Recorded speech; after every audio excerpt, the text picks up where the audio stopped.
चलिए, welcome back after a small break. अब सुनो, ये वाला जो सेशन रहेगा ना, दो पार्ट्स में रहेगा बेटा। कितने पार्ट्स में रहेगा? एक तो will understand about compounding process, और एक हम समझेंगे आरबीआई के बारे में। किसके बारे में? आरबीआई के बारे में, ठीक है। अब जरा सुनो ध्यान से, छोटा सा है, ज्यादा टाइम नहीं लगेगा। एक डेढ़ घंटे में खत्म हो जाएगा लेक्चर, ठीक है। तो तुम्हारा वो लिखने में थोड़ा टाइम लगता है, बाकी समझाने में तुझे क्या ही टाइम लगेगा इसमें। अब जरा सुनो उधर ध्यान से, टॉपिक क्या है। ओके, टॉपिक है बेटा हमारे पास compounding of contravention under FEMA. क्या बेटा? कंपाउंडिंग ऑफ कॉन्ट्रावेंशन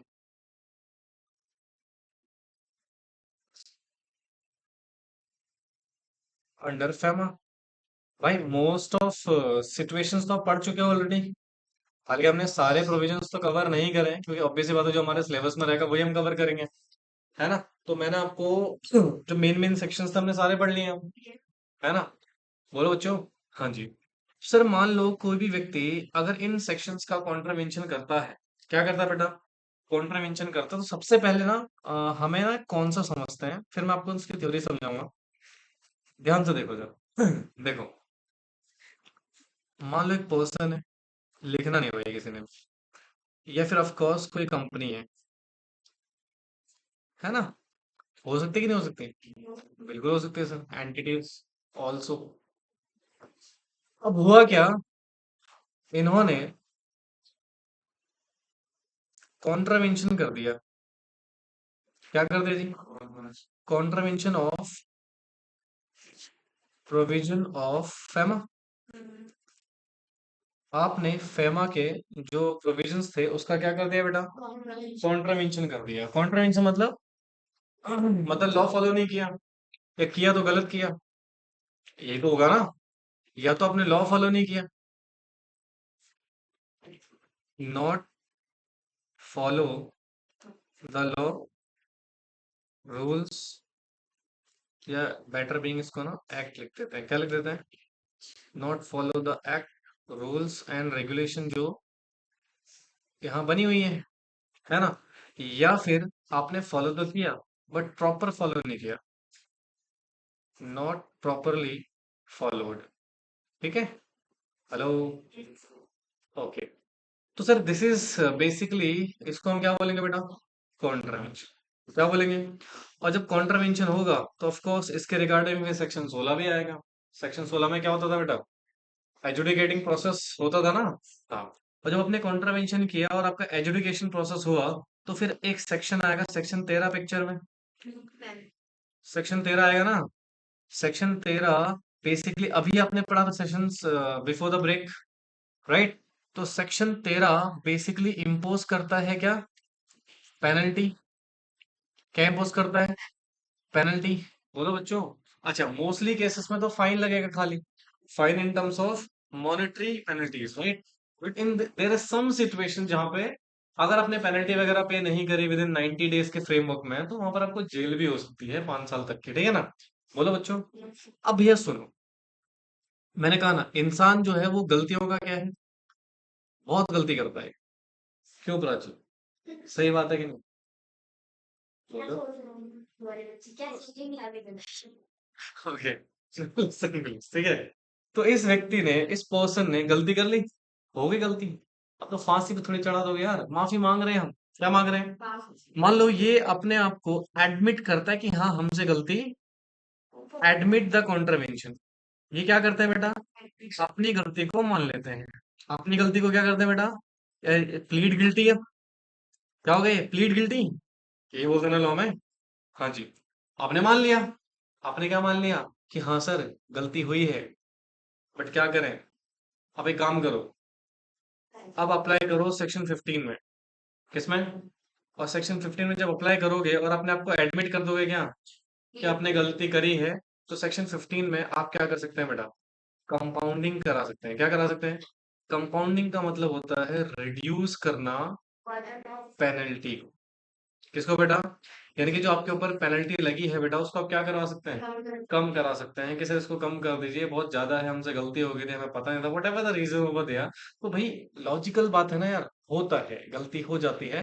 तो इसलिए बेटा सेक्शन 15 इंट्रोड्यूस किया गया with along with the regulation as well, will understand. ठीक है, तो इसका प्रोसेस क्या है वो भी हम डिस्कस करेंगे। आज तो बड़ा आसान हो गया है। आप जाके प्रहार वेबसाइट है एक आरबीआई की, वहाँ सॉरी परवा, प्रहार बोल रहा हूँ, परवा करके वेबसाइट है, वहां पर आप जाएंगे आरबीआई की, और वहां पे आप अप्लाई कर सकते हैं किसके लिए बेटा, कंपाउंडिंग के लिए। तो आरबीआई या फिर जो भी ऑफिसर्स हैं, अथॉरिटीज हैं, वो आपके उस केस को अंडरस्टैंड करेंगे, देखेंगे, और उनको लगता है कि चलो ठीक है भाई गलती हो गई है, तो आपकी पेनल्टी को क्या कर दिया जाएगा, रिड्यूस कर दिया जाएगा। अब कितना रिड्यूस होगा, क्या सिचुएशन रहेगा, विल अंडरस्टैंड, राइट। समझ में आया ये कॉन्सेप्ट समझ में आया? लिखो तो जरा इसको।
अब देखो, आपने पहले क्या पढ़ा था, सेक्शन 16 ना, फिर 15 तो नहीं पढ़ाया था मैंने आपको, और ना ही मैंने आपको 13 पहले पढ़ाया था।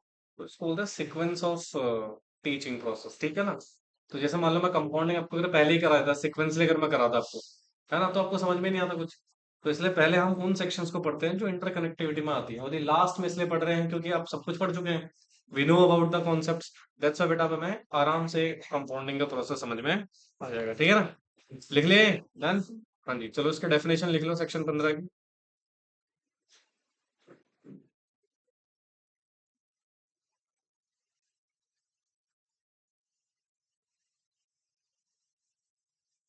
सेक्शन 15 कहता है, power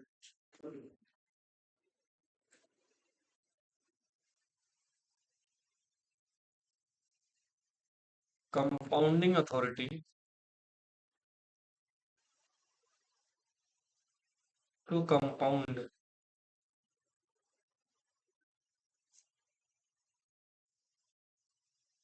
contravention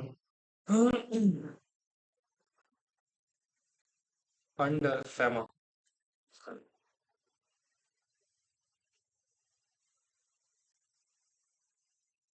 allow the person who has committed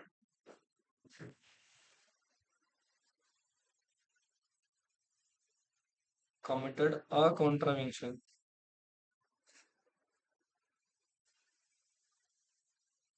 to settle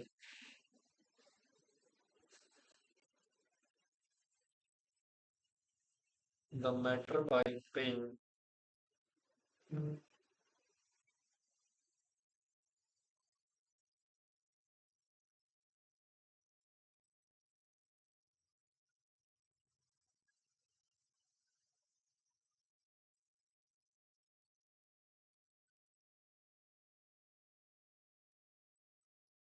instead of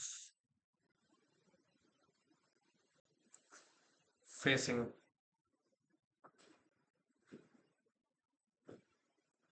for loan, education, or persecution.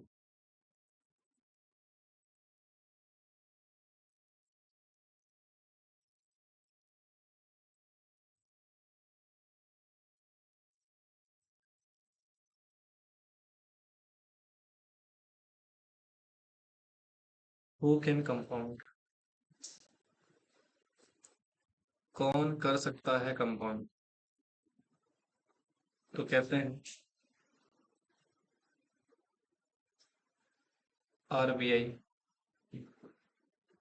और दूसरा directorate of enforcement,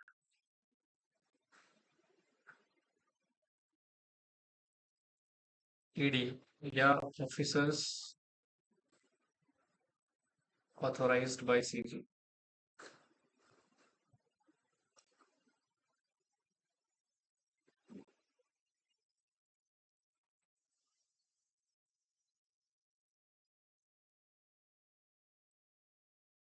Which contravention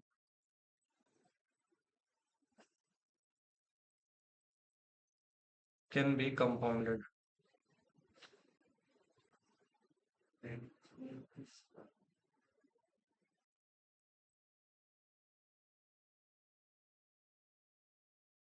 Any contravention under FEMA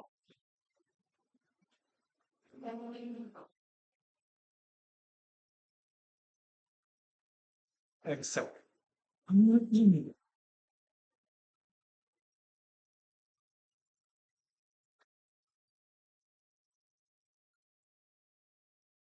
involving serious or willful default,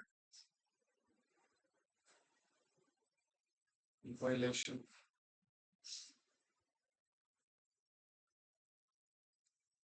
where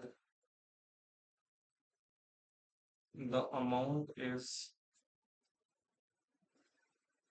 quantifiable,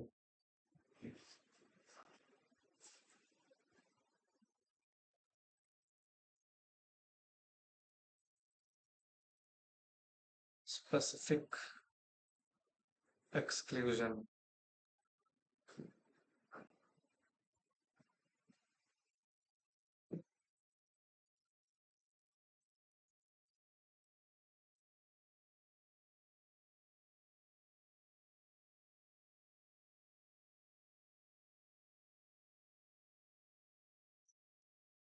Yeah, serious or willful violation of violation now. Section 3A का जो contravention होगा can not be compounded if notified.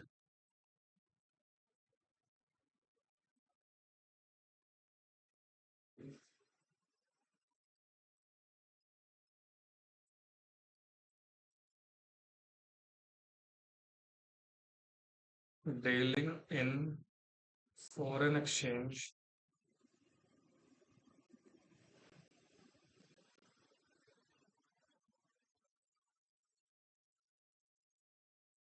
otherwise than through authorized dealer.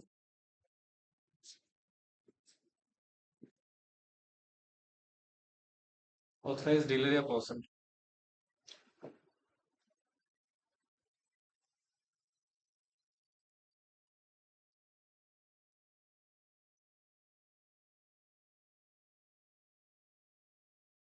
लिखा बेटा?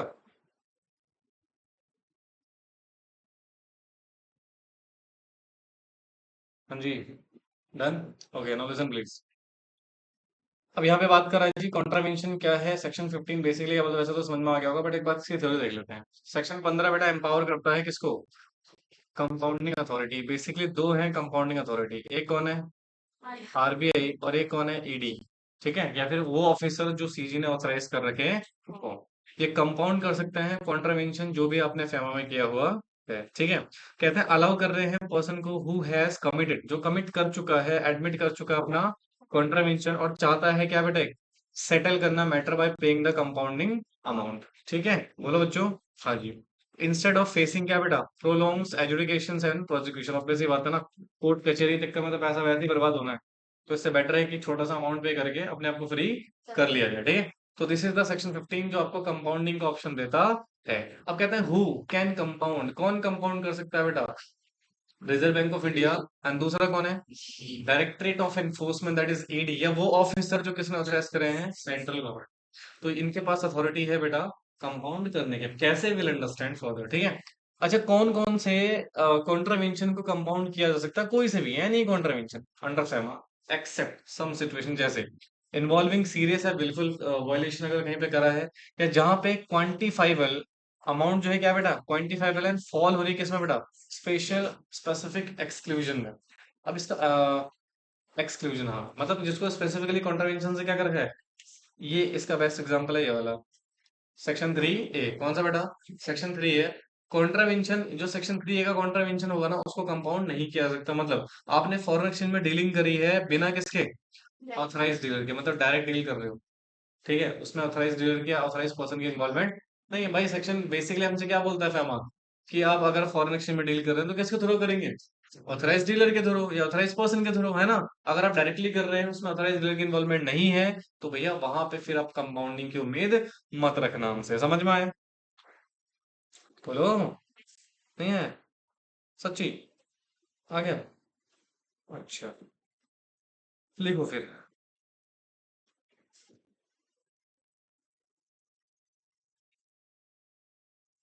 Foreign exchange compounding proceeding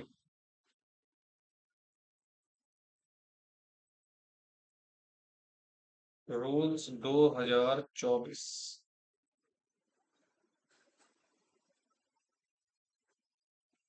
क्या हुआ शीतलवा, क्या देख रहे हो। हम्म, क्या दिमाग से हैंग हो रहा है सर, दिमाग हैंग हो रहा है। हम्म, अभी हैंग होगा, थोड़ी देर रुको। अब सुनो जरा। हाँ नहीं आ सकता 2024 में, हटा दो इसको, 2000 कर दो। अच्छा देखो, लीगल बेसिस क्या है इसका,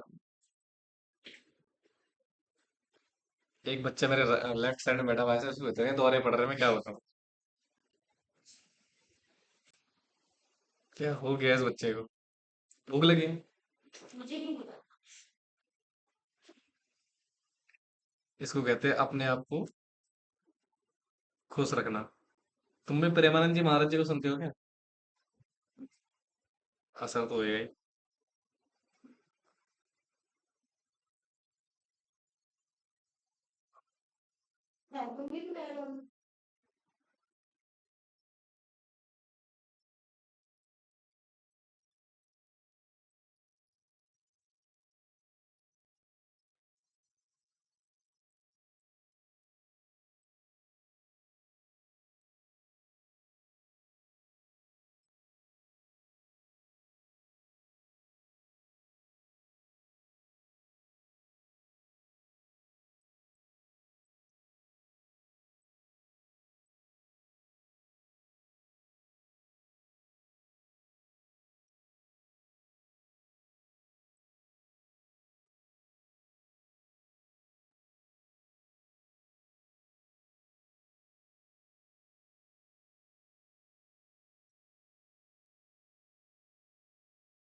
यहाँ पर एक टर्म और लिख लेना, प्रोसीजर, ठीक है, हमें लिखना भूल गया।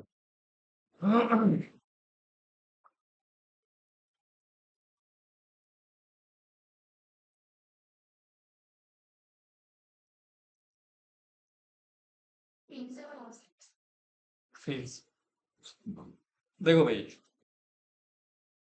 पहले हमारे पास कंपाउंडिंग रूल्स 2000 थे। 2000 मतलब 2000 में आए थे। ठीक है, ये मत समझना 2000 रूल्स थे। ठीक है। तो सर 2024 में ना इसको हमने चेंज कर दिया। क्या कर दिया? चेंज कर दिया। ठीक है। तो सबसे पहला तो जी लीगल बेस क्या है इसका, तो कहते हैं नोटिफाइड किया गया था section read with section 15 of FEMA. ठीक है।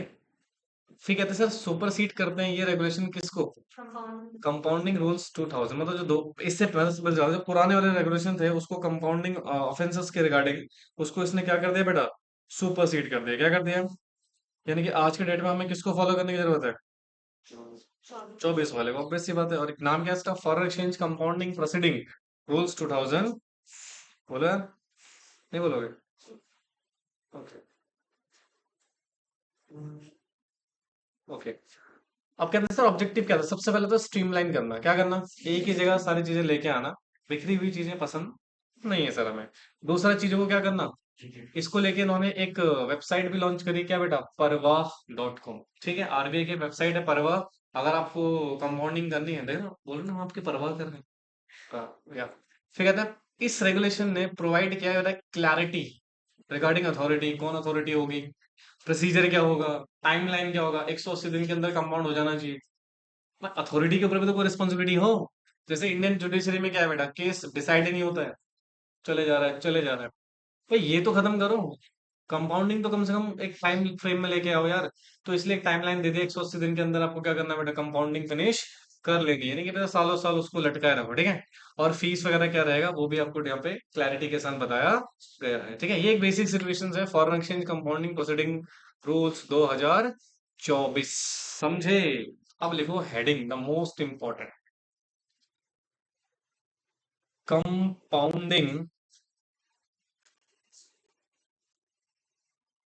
अथॉरिटीज। क्या बच्चों? Compounding authorities. ठीक है।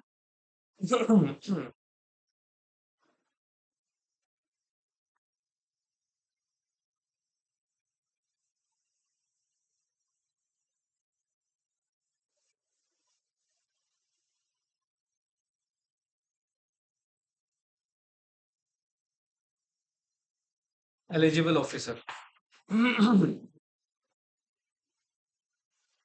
कहते हैं sir compounding done by, can be done by, अभी तो पढ़ा था आपने, कहते हैं ऑफिसर ऑफ ईडी। ईडी मतलब जी, और ये नॉट बिलो डेप्यूटी डायरेक्टर। किससे कम का नहीं हो सकता है? और डेप्यूटी लीगल एडवाइजर। ठीक है, इससे नीचे का ऑफिसर नहीं हो सकता जी। दूसरा कहता है जी officer of RBI not below assistant general manager AGM. ठीक है। तो वैसे तो एनफोर्समेंट डायरेक्टरेट के पास पावर है और आरबीआई के पास, बट करेंगे तो इनके ऑफिसर ही, है ना? तो ऑफिसर बेटा कौन ईडी में कौन हो सकता है? डेप्यूटी डायरेक्टर या डेप्यूटी लीगल एडवाइजर या उसके ऊपर के ऑफिसर, उसके नीचे के ऑफिसर्स नहीं हो सकते। दूसरा बेटा ऑफिसर ऑफ आरबीआई कौन? Not below the rank of assistant general manager, उससे नीचे के ऑफिसर्स नहीं होने चाहिए। समझे? बोलो बेटा। अच्छा, अब सर कॉन्ट्रावेंशन आरबीआई कब करेगा, सॉरी कंपाउंडिंग आरबीआई कब करेगा और कंपाउंडिंग ईडी कब करेगा? ठीक है, उसके सिचुएशन डिस्कस करेंगे। पहले बताओ, ये लिख लिया आपने? ओके। लिखो, सबसे पहले पढ़ते हैं आरबीआई की कंपाउंडिंग।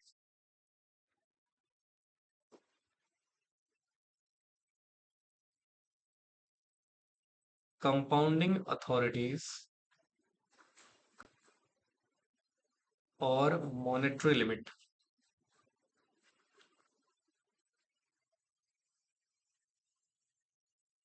ठीक है, नहीं बोलोगे? एटीट्यूड बोलेंगे।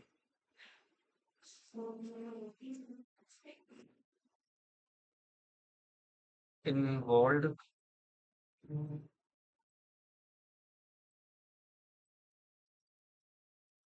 कॉन्ट्रावेंशन।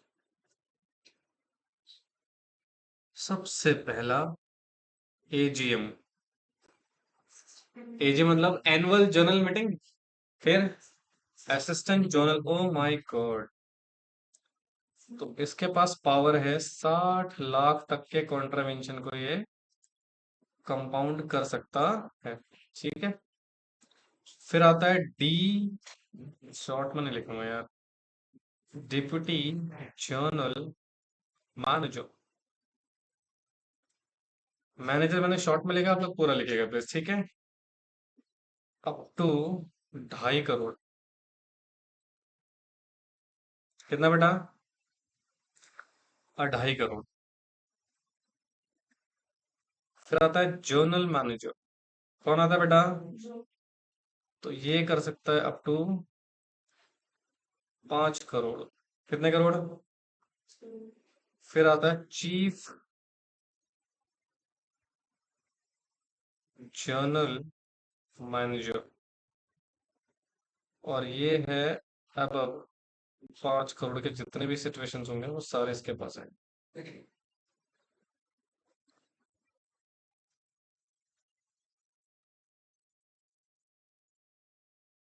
एप्लीकेबल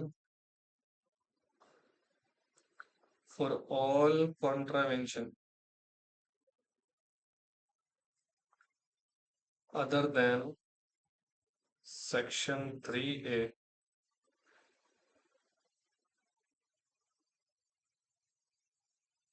ठीक है भाई, ये लिमिट याद रखेगा भैया। तो असिस्टेंट जनरल मैनेजर कितना ऑफेंस तक कॉन्ट्रावेंट कर सकता है बेटा? 60 लाख की जो कॉन्ट्रावेंशन है वो, ठीक है। और डेप्यूटी जनरल मैनेजर 2.5 लाख है, और जनरल मैनेजर 5 करोड़, और 5 करोड़ के ऊपर वाले जितने भी मैटर होंगे वो चीफ जनरल मैनेजर उनको हैंडल करेगा। कंपाउंडिंग से रिलेटेड सारे ये जितने भी ऑफेंसेस हैं, सब सारे ऑफेंस अप्लीकेबल है इसमें बेटा, एक्सेप्ट कौन सा वाला? सेक्शन 3 है, इसका कंपाउंडिंग पॉसिबल नहीं है, क्योंकि मैं आपको ऑलरेडी बता चुका हूँ बेटा कि इसके रिगार्डिंग कंपाउंडिंग अलाउ नहीं है। समझ में आए? पक्की बात है? श्योर है? चलो, ये पढ़ लिया हमने किसके बारे में? आरबीआई के बारे में। अब किसके बारे में पढ़ेंगे? ईडी। ईडी बोले तो direct and directorate of enforcement.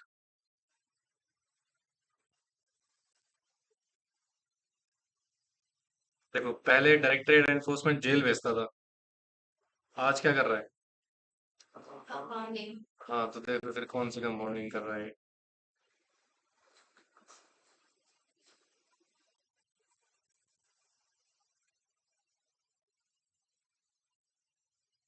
कौन सी बेटा? प्रोसिक्यूशन के बाद होगा ना।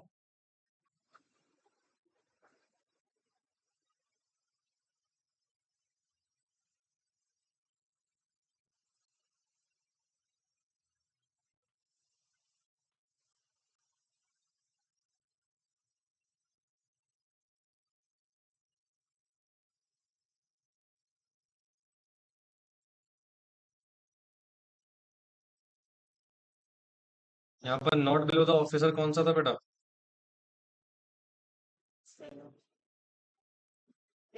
डेप्यूटी डायरेक्टर था, नालायक।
सॉरी, ये ना एक्सीड वाला काट देना, ठीक, और अप टू भी काट देना।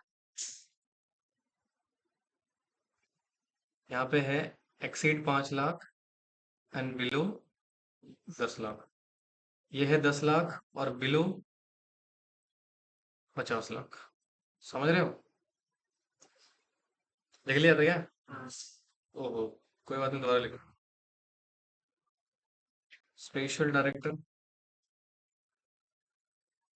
Plus deputy legal adviser,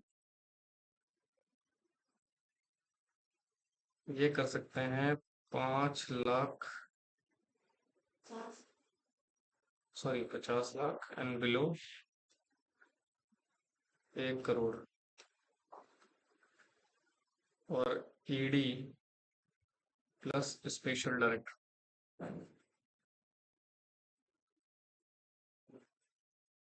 1 crore and above.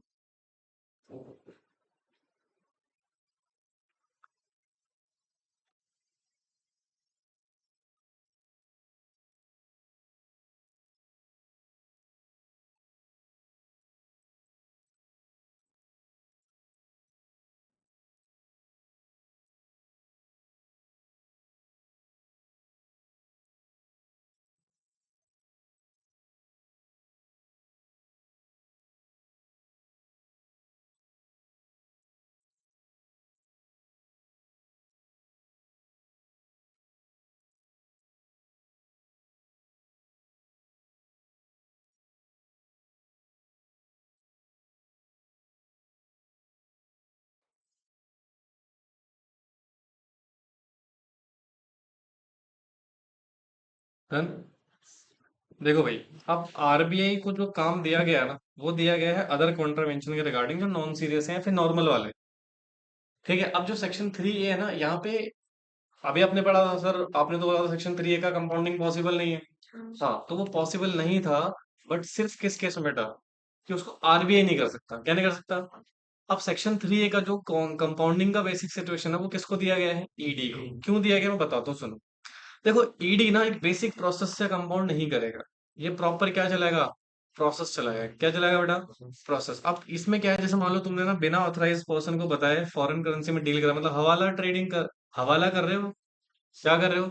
हवाला कर रहे हो। हवाला मतलब क्या होता है बेटा? कि जहां पर आप फॉरेन एक्सचेंज का ट्रांसफर कर रहे हो विदाउट इन्फॉर्मिंग द अथॉरिटीज, है ना? तो भैया ये एक बहुत सीरियस ऑफेंस माना जाता है। क्या माना जाता है? इसलिए यहाँ पे जो रिजर्व बैंक ऑफ इंडिया है उसको पावर नहीं है। यहाँ पर हमने पावर किसको दी है? ईडी को, कि आप इन्वेस्टिगेट करो। क्या करो? इन्वेस्टिगेट करो, and if you think compounding possible है तो कर सकते हो। समझ में आ रही बात? अगर नहीं तो फिर वही आपके ऊपर पेनल्टी इम्पोज करी जाएगी, आपका कंपाउंड नहीं किया जाएगा। समझ में आ रहा है? तो देखो, तो इसमें भी सिचुएशन स्लैब्स बने हुए हैं। डिप्यूटी डायरेक्टर कितना कर सकता है बेटा? 5 लाख तक के केसेस को हैंडल कर सकता है, जो भी पेनल्टी वगैरह आपके ऊपर लगी होगी। एडिशनल डायरेक्टर बेटा 5 लाख से ज्यादा बट 10 लाख से कम। और यहाँ पे 10 लाख और 5 लाख से 50 लाख से कम।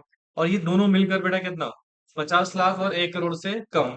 और ईडी और स्पेशल डायरेक्टर 1 करोड़ या उससे ऊपर के केसेस होंगे तो ये हैंडल करेंगे। समझ में आया? तो इसका मतलब सर, एनफोर्समेंट डायरेक्टरेट बेटा उन केसेस को कंपाउंड करेगा जो सीरियस इन नेचर है। Are you getting the point? और आरबीआई बेटा नॉन सीरियस वाले या फिर जो विलफुली नहीं किए आपने, आपसे कौन हो गया है गलती से, ठीक है ना? समझ में आया कि नहीं आया? अच्छा, ये हो गया basic process.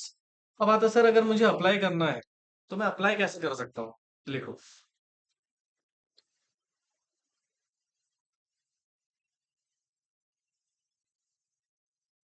Application for compounding.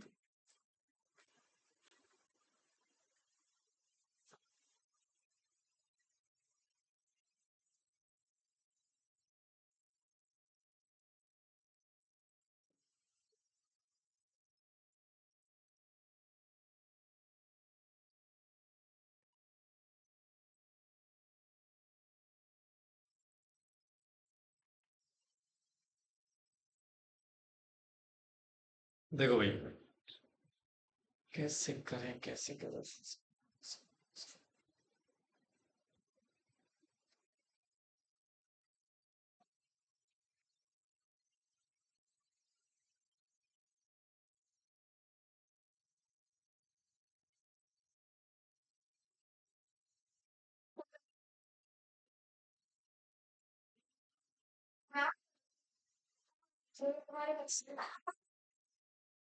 देखो जरा, एक पर्सन है मिस्टर विवेक जी। कौन है बेटा मिस्टर? हाँ, कॉन्ट्रा वेनर, क्या बोलेंगे उसको? कॉन्ट्रावेनर, मतलब जिसने कॉन्ट्रावेंशन किया है। और ये है आरबीआई। अब जरा सुनना ध्यान से। मान लो ये ना अप्लाई कर रहा है कॉन्ट्रावेंशन को लेके, एप्लीकेशन फाइल कर रहा है। क्या फाइल कर रहा है बेटा? एप्लीकेशन फाइल करेगा। दो सिचुएशन है यहाँ पर एप्लीकेशन फाइल करने के। ऑफ कोर्स या तो ऑनलाइन कर सकता है या फिजिकल मोड से कर सकता है, दोनों मोड्स अवेलेबल है बेटा। राइट, सुनो। ये एप्लीकेशन फाइल करेगा किसको? एप्लीकेशन फाइल टू आरबीआई को। हाँ, बोलो। हाँ जी। अब यहाँ पे दो सिचुएशंस हैं, या तो फिजिकल सबमिशन कर सकते हो। क्या कर सकते हो बेटा? जिसको हम फिजिकल मोड बोलेंगे। या फिर आपके पास ऑप्शन है क्या बेटा? Online mode. ठीक है, और मैंने अभी आपको एक वेबसाइट बताई थी ना। हाँ, दैट इज परवाह।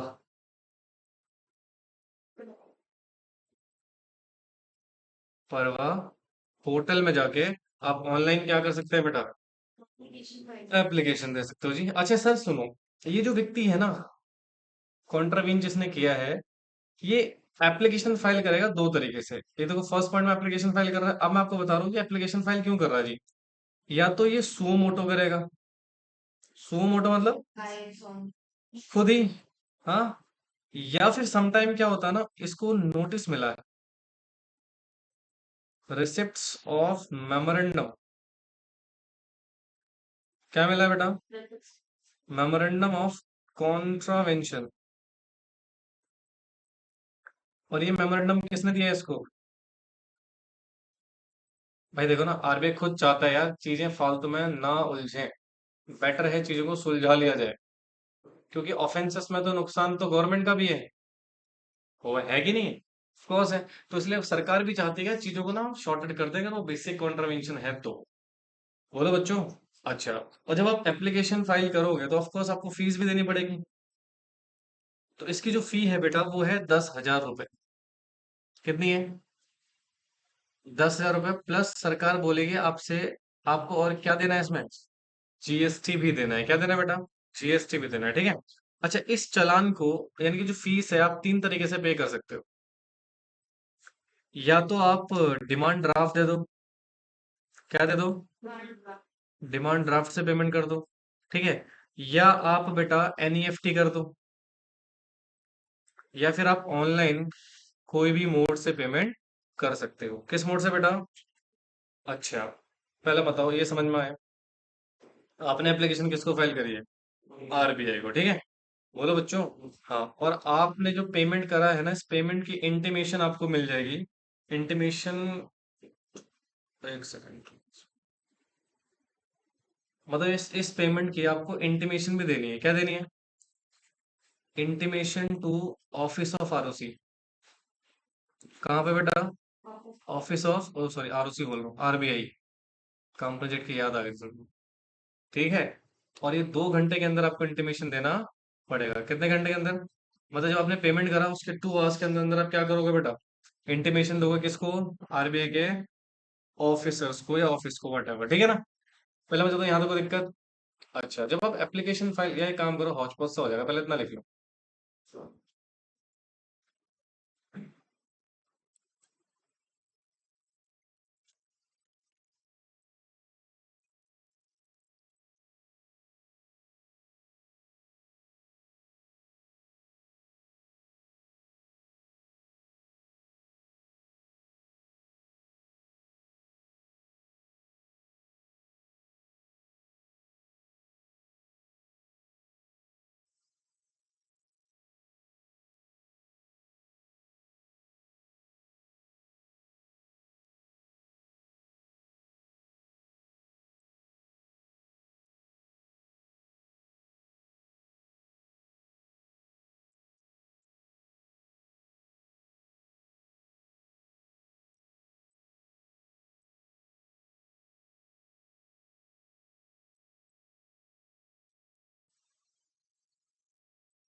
डन। अब देखो, कुछ की पॉइंट्स मैं ऐसे लिखवा देता हूँ विदाउट यूजिंग चार्ट। जब आप एप्लीकेशन फॉर्म फाइल करेंगे, और अगेन बेटा एप्लीकेशन फॉर्म कोई स्पेसिफिक फॉर्म यहाँ पर मेंशन नहीं है, ठीक है ना। ओके। तो उसमें आपको क्या क्या अटैचमेंट रखना है, एक तो मेमोरेंडम ऑफ एसोसिएशन अगर है तो, ठीक है। दूसरा आपको कुछ डिटेल्स देनी है, डिटेल्स ऑफ एफडीआई, अगर आपने रिसीट करा है तो। एफडीआई जानते हैं ना, फॉरेन डायरेक्ट, ईसीबी, ओडीआई, बोलो, या कोई ब्रांच ऑफिस और लाइजन ऑफिस वगैरह है तो, ठीक है।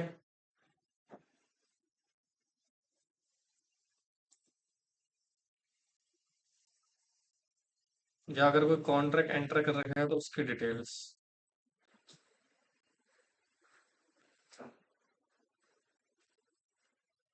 और अदर सच इंफॉर्मेशन जो भी रिजर्व बैंक ऑफ इंडिया आपसे डिमांड करेगा, ठीक है।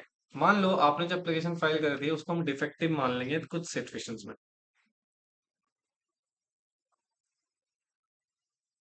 एप्लीकेशन डिफेक्टिव,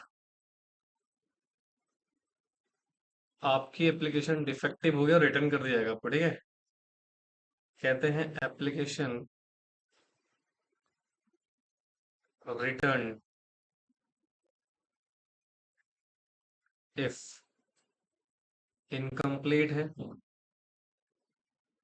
क्या है बेटा, इनकम्प्लीट है, या फीस आपने क्या नहीं पे करी है, या आपके अगेंस्ट बेटा कोई other action pending, administrative action pending. तो इन केस में आपकी एप्लीकेशन क्या कर दिया जाएगी बेटा, रिटर्न कर दिया जाएगा, ठीक है। अच्छा एक चीज और बता दूं, जो फीस है वो नॉन रिफंडेबल है, यानी कि फीस वापस नहीं होगी।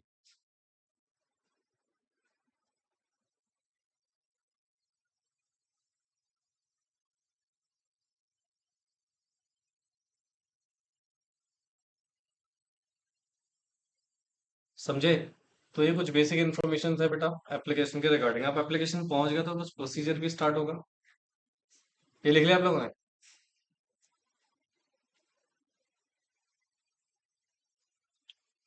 अब यहाँ लिखो, प्रोसीजर फॉर कंपाउंडिंग। आरबीआई ने मान लो एप्लीकेशन एक्सेप्ट कर लिया, क्या कर लिया बेटा, एप्लीकेशन एक्सेप्ट कर लिया, ये हो गया ना। तो देखो,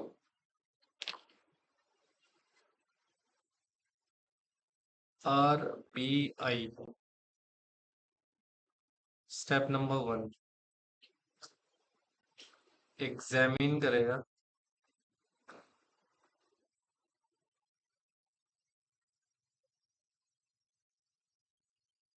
एग्जामिन करेगा बेटा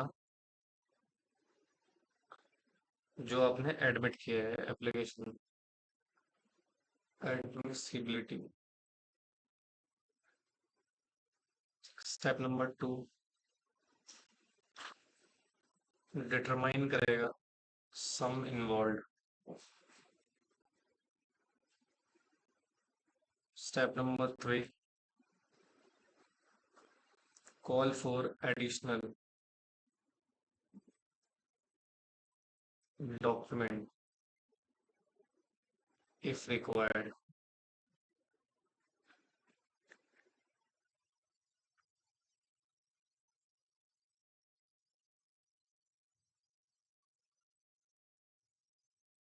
if fail,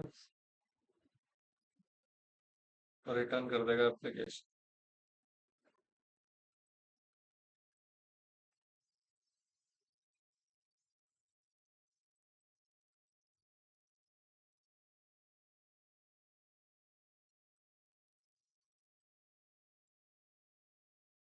factor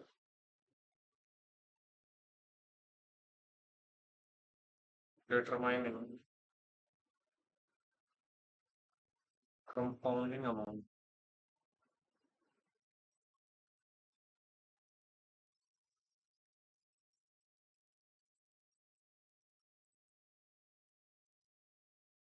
undue gain या अनफेयर एडवांटेज अगर कुछ है तो।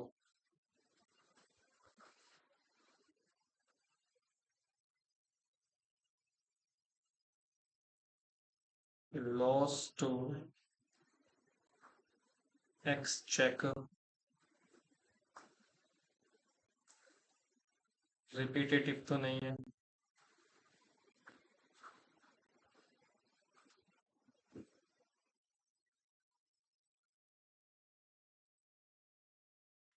Fast compliance.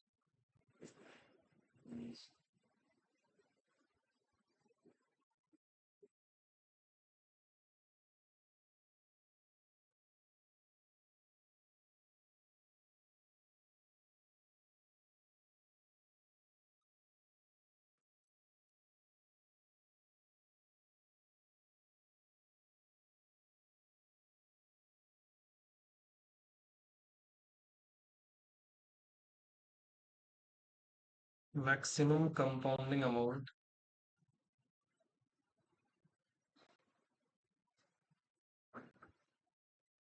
up to 3 times the sum involved.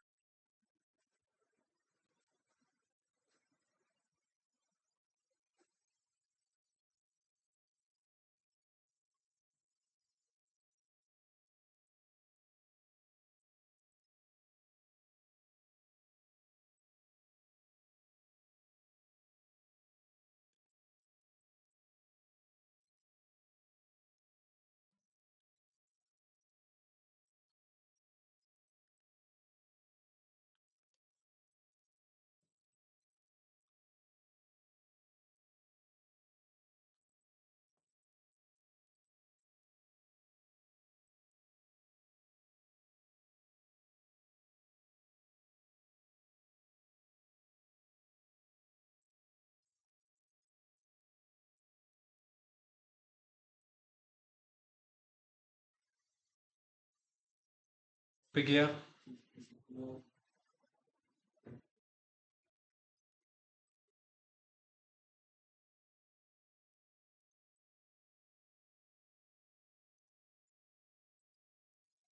देखो भाई, अब यहाँ पर ना आरबीआई और ये मैक्सिमम कितना टाइम में प्रोसीडिंग कंप्लीट हो जाएगी?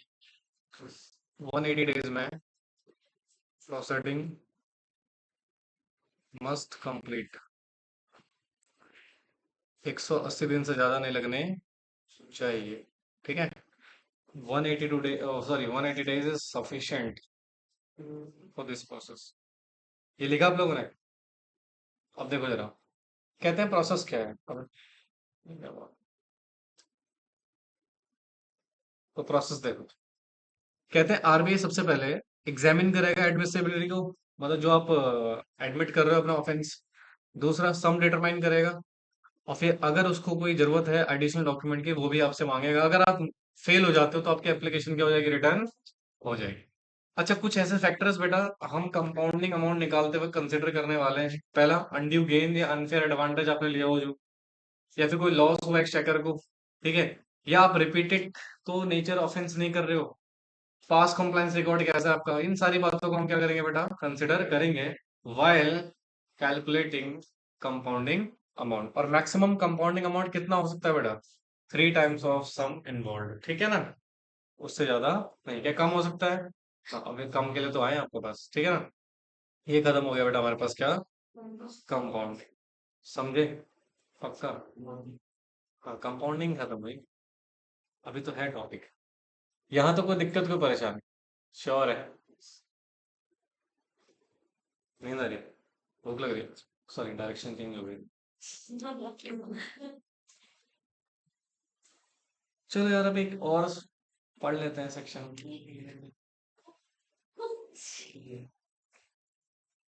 एग्जॉस्ट हो रहा है क्या? क्या बात कर रहे हो?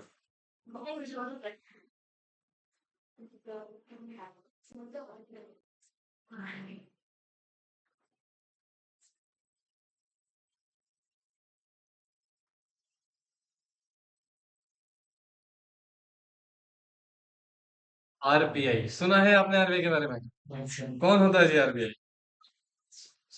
नोटों में होता है आरबीआई? Oh my God. अच्छा, मतलब दिमाग से ऊपर जा रही बात है। कोई बात नहीं, जाएंगी, क्या दिक्कत है। लिखो।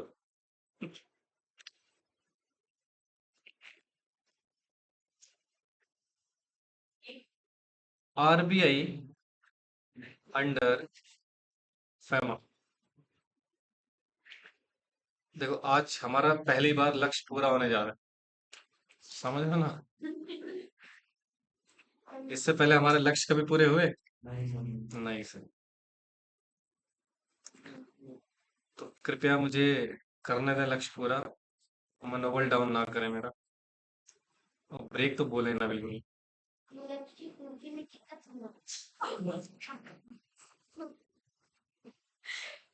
आधा घंटा।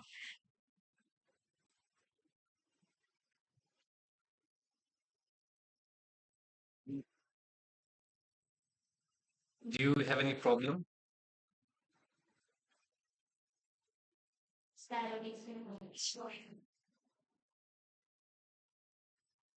ये सच में हैंग हो गई भाई।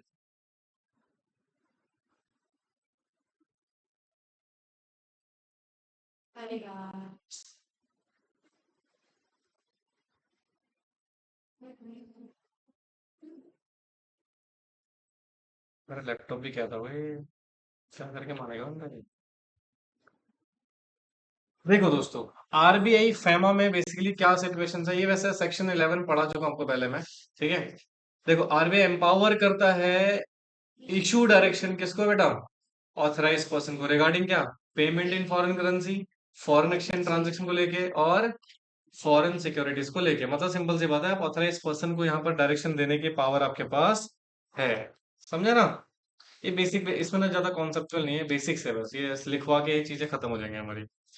अच्छा, दूसरा है आरबीआई का स्टैब्लिशमेंट कब हुआ?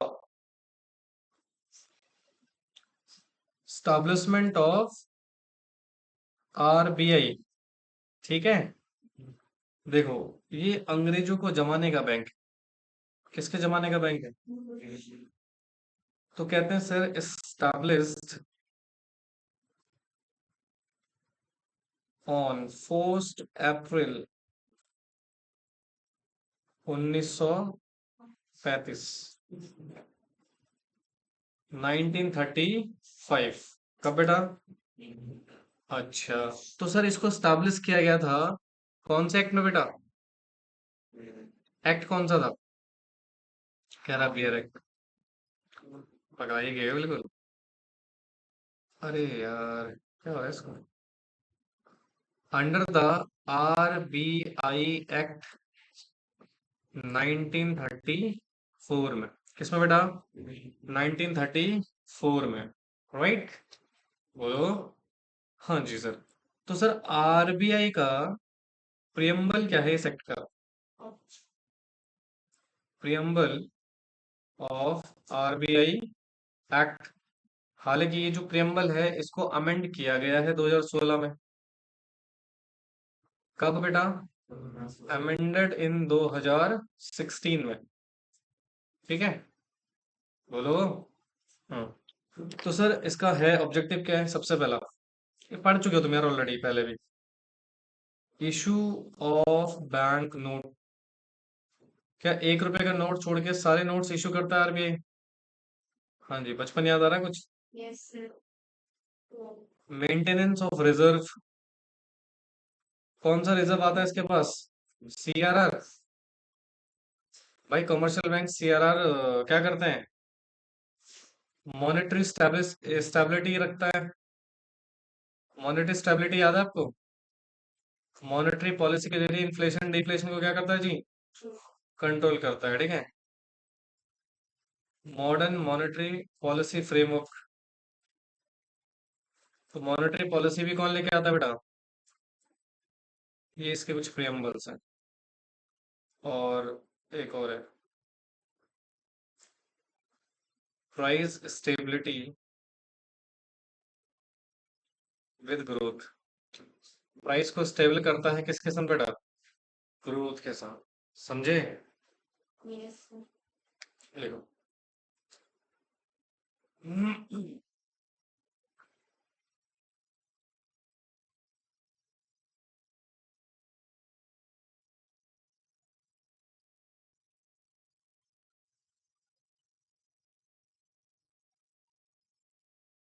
Central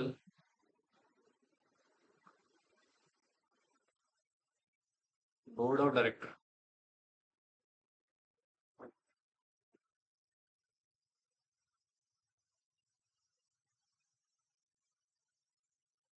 central board of director. Okay, now listen please. Appointment. तो इसके जो बोर्ड ऑफ डायरेक्टर है वो कौन अपॉइंट करता है बेटा? Government of India. हम्म।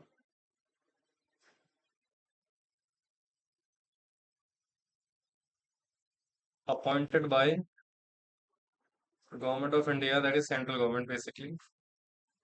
और इनका टेन्योर, जो सेंट्रल बोर्ड ऑफ डायरेक्टर का टेन्योर होता है 4 साल का। कितने साल का? 4 साल का, ठीक है। हम्म। क्या वो? ऑफिसर, ऑफिशियल्स इसमें दो तरीके के हो सकते हैं बेटा आपके। एक ऑफिशियल डायरेक्टर और एक non official director.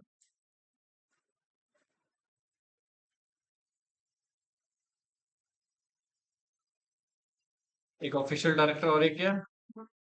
Official director basically governor को बोलते हैं। गवर्नर जानते हो ना? आरबीआई के गवर्नर।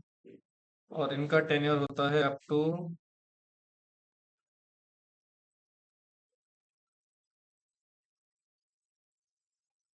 सॉरी, एक तो गवर्नर हो सकते हैं प्लस डेप्यूटी गवर्नर भी हो सकते हैं।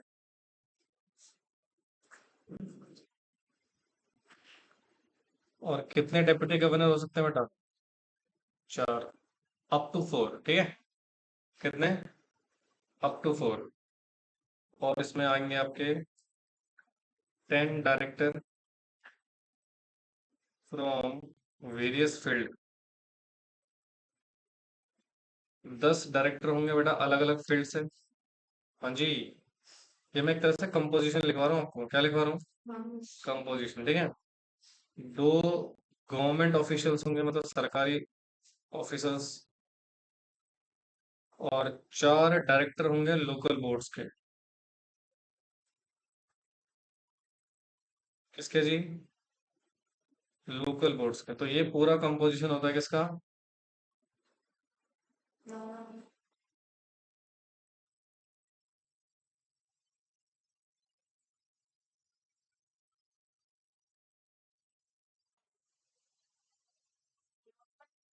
है? Local boards. ठीक है भाई। समझ में आ रहा है कि नहीं आ रहा? तो ये है, बाकी एक बार कुछ चीजें हम बुक से देख लेते हैं।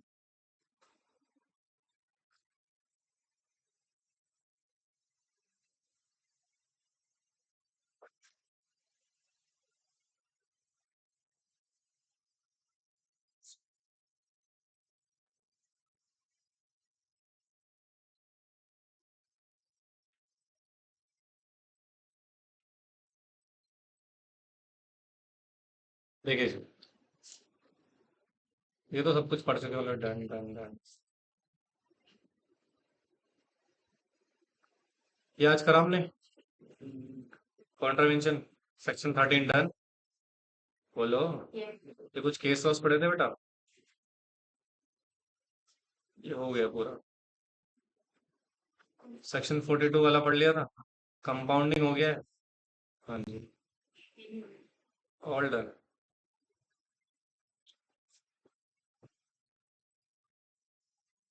ये पढ़ रहे हैं हम। सेंट्रल ऑफिसर्स हो गए, ऑफिशियल्स होते हैं, नॉन ऑफिशियल्स हो गए। अब ये कुछ स्ट्रक्चर है बेटा। देखो सबसे ऊपर कौन होता है? सेंट्रल बोर्ड ऑफ डायरेक्टर, फिर गवर्नर, फिर फिर फिर चीफ जनरल मैनेजर, फिर जनरल मैनेजर, फिर फिर फिर फिर खत्म। ठीक है। अब यहाँ पर एक लिखा हुआ है बोर्ड फॉर फाइनेंशियल सुपरविजन। अब एक बोर्ड बनाना पड़ता है यहाँ पे फाइनेंशियल सुपरविजन के लिए। तो देखो क्या लिखा है, RBI that is reserve bank of India perform करता है क्या? Supervisory function and the guidance of the board for financial supervision. ठीक है, मतलब सिंपल सी बात है, हम फाइनेंशियल चीजों को जब सुपरवाइज कर रहे हैं तो उसके लिए हमें बोर्ड चाहिए, उसको हम क्या बोलते हैं बेटा? Board for financial supervision, BFS। ठीक है। कहते हैं द बोर्ड वाज कॉन्स्टिट्यूटेड, कब कॉन्स्टिट्यूट किया था इसको? नवंबर 1994 में, as a committee of central board of director of reserve bank of India under the RBI board of financial supervision regulation 1994 में। अब इसका मेन ऑब्जेक्टिव क्या था बेटा? ये अंडरटेक करता है क्या? Consolidated supervision of financial sector comprising schedule commercial bank, cooperative banks, all financial, मतलब जितने भी हमारे इंस्टीट्यूशंस होते हैं उन सभी को मॉनेटरी फाइनेंसिंग करता है। मेन फंक्शन ऑफ आरबीआई के फंक्शन क्या है बेटा? मॉनेटरी अथॉरिटी है, यानी कि मनी वनी सप्लाई करता है ये। रेगुलेटर और सुपरविजर है किसका बेटा? फाइनेंशियल सिस्टम का। मैनेजर है किसका बेटा? फॉरेन एक्सचेंज का, पढ़ चुके हैं ऑलरेडी यार ये। करेंसी इशू करता है, डेवलपिंग रोल है बेटा ये। हाँ। और रेगुलेटर है किसका? सुपरविजन करता है सेटलमेंट के रिगार्डिंग। और इसके कुछ रिलेटेड फंक्शन है, ये सारी चीजें। अब सुनो, ये खत्म हो गया। राइट, एक केस लॉ है बेटा, इसको आप लोग एक बार रीड जरूर करिएगा। नहीं समझ में आएगा तो मैं आपको समझाऊंगा, ठीक है। और यहाँ पे फाइनली हमारे पास फैमा क्या हो गया बेटा? समाप्त हो गया। नेक्स्ट क्लास में हम क्या करेंगे? चलो done।